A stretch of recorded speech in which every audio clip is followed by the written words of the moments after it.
எல்லாருக்கும் வணக்கம். நான் Hema Subramanian. Welcome to home cooking Tamil. எல்லாருக்குமே பிடிச்ச ஒரு டிஷ்னா கண்டிப்பாக அது பிரியாணி தாங்க. இன்றைக்கி நம்ம ஒரு ஸ்பெஷல் பிரியாணி தான் பார்க்க போகிறோம். அதாவது காளான் பிரியாணி. ஸோ காளானில் நிறைய ரெசிபிஸ் நான் முன்னாடி செஞ்சுருக்கேன். இன்றைக்கி காளான் வச்சு ஒரு சூப்பரான ப்ரெஷர் குக்கரில் அருமையான ஒரு பிரியாணி தான் நம்ம பார்க்க போகிறோம். ஸோ வாங்க இதை எப்படி செய்கிறதுன்னு பார்க்கலாம். இந்த ரெசிபி பண்ணுறதுக்கு இன்றைக்கி நான் 250 ml கப்பில் 1 கப் பாஸ்மதி அரிசி எடுத்திருக்கேன். இதை நல்லா 2-3 தடவை கழுவிட்டு 30 நிமிஷம் ஊற வைங்க. காளான் பிரியாணி பண்ணுறதுக்கு ஃபஸ்ட்டு நான் ஒரு மசாலா பேஸ்ட்டை ரெடி பண்ண போகிறேன். அதுக்கு மிக்சியில் 3 பெரிய பல்லு பூண்டு நறுக்குனது, 1 துண்டு இஞ்சி நறுக்குனது, 2 பச்சை மிளகாய் நறுக்குனது, 1 டேபிள் ஸ்பூன் ஃப்ரெஷ்ஷாக துருவின தேங்காய், 1 டேபிள் ஸ்பூன் சில்லி பேஸ்ட் போடுங்க. கொஞ்சம் புதினா, கொஞ்சம் கொத்தமல்லி சேர்த்துடலாம்.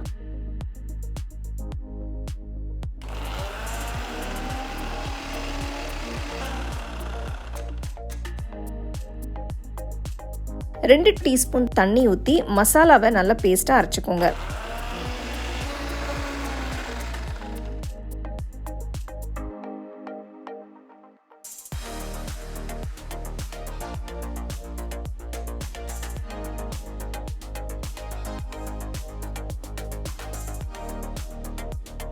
காளான் பிரியாணி பண்ணுறதுக்கு இன்றைக்கி நான் 400 கிராம் ஃப்ரெஷ்ஷான காளான் எடுத்திருக்கேன். இதை நல்லா 2-3 தடவை கழுவி க்ளீன் பண்ணிடுங்க. அப்புறம் கொஞ்சம் பெரிய சைஸ் பீசஸை கட் பண்ணிடுங்க. ரொம்ப மெலிசாக கட் பண்ணாதீங்க, அப்புறம் காளான் குழஞ்சிடும். ஸோ கொஞ்சம் பெரிய சைஸ் பீசஸை கட் பண்ணுங்க. அடுத்து குக்கரில் 2 டேபிள் ஸ்பூன் நெய் ஊற்றுறேன். அடுத்து 1 டேபிள் ஸ்பூன் எண்ணெய் ஊற்றுங்க. நெய் சூடானதும் இதில் 1 துண்டு பட்டை, 4 கிராம்பு, 3 ஏலக்காய், 1 அன்னாசி பூ, 1 பிரியாணி இலை போடுங்க. நெக்ஸ்ட் 3 மீடியம் சைஸ் வெங்காயம் பொடியை நறுக்குனது சேர்த்து வதக்குங்க. வெங்காயம் பொன்னிறமாக மாறினதும் இதில் அரைச்ச மசாலா போடுங்க.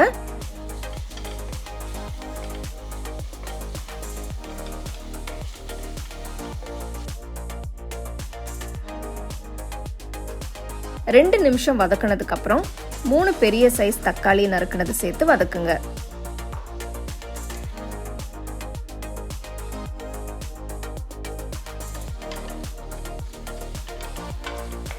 ரெண்டு 3 நிமிஷம் வதக்கினதுக்கு அப்புறம் 1 டீஸ்பூன் உப்பு போட்டு 1/2 டீஸ்பூன் மஞ்சள் தூள், 1 டீஸ்பூன் தனியாத்தூள் சேர்த்து கலந்து விடுங்க.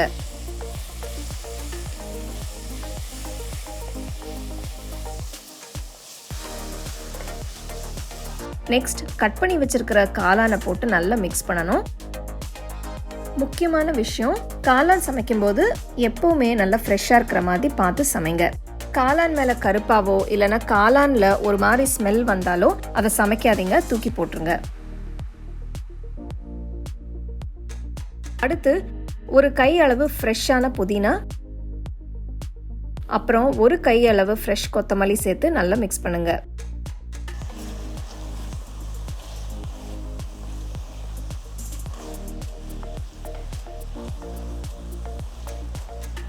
அரிசி 30 நிமிஷம் ஊறி இருக்கு. இதை இப்போ குக்கர்ல சேர்த்துடலாம். அரிசி போடுறதுக்கு முன்னாடி உப்பு சரியா இருக்கான்னு பார்த்து வேணும்னா இன்னும் கொஞ்சம் சேர்த்துக்கோங்க. அரிசியை லைட்டா மிக்ஸ் பண்ணுங்க, இல்லைன்னா உடைய ஆரம்பிச்சிடும். அடுத்து 1 கப் தண்ணி ஊத்துங்க. இந்த ரெசிபிக்கு நான் 1 கப் அரிசிக்கு 1 கப் தண்ணி ஊத்துறேன். அடுப்பை லோ ஃப்ளேம்ல வைங்க.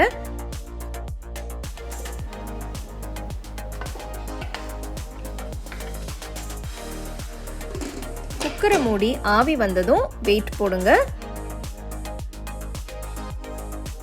வெயிட் போட்டதும் 5 நிமிஷம் வேக விடுங்க. 5 நிமிஷத்துக்கு அப்புறம் அடுப்பை ஆஃப் பண்ணிட்டு குக்கரை தனியா எடுத்து வச்சிருங்க. ப்ரெஷர் இறங்கினதுக்கு அப்புறம் 5 நிமிஷம் கழிச்சு குக்கரை ஓபன் பண்ணுங்க. பாருங்கள் காளான் பிரியாணி எவ்வளோ சூப்பராக வந்திருக்குன்னு. பார்க்கவே ரொம்ப பிரமாதமாக இருக்குது. இந்த அருமையான காளான் பிரியாணியோட ரைத்தாவை சைட் டிஷ்ஷாக வச்சு சாப்பிடுங்க. ரொம்ப அட்டகாசமாக இருக்கும்.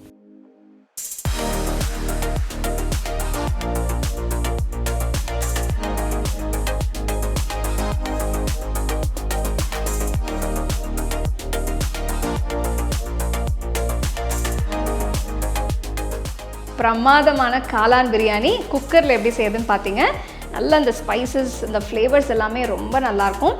இது நீங்கள் வெறுமனே கொஞ்சம் தயிர் பச்சடி வச்சு சாப்பிட்டிங்கன்னா ரொம்பவே நல்லாயிருக்கும். அதுக்கு தனியாக கிரேவி எதுவும் தேவையில்லை.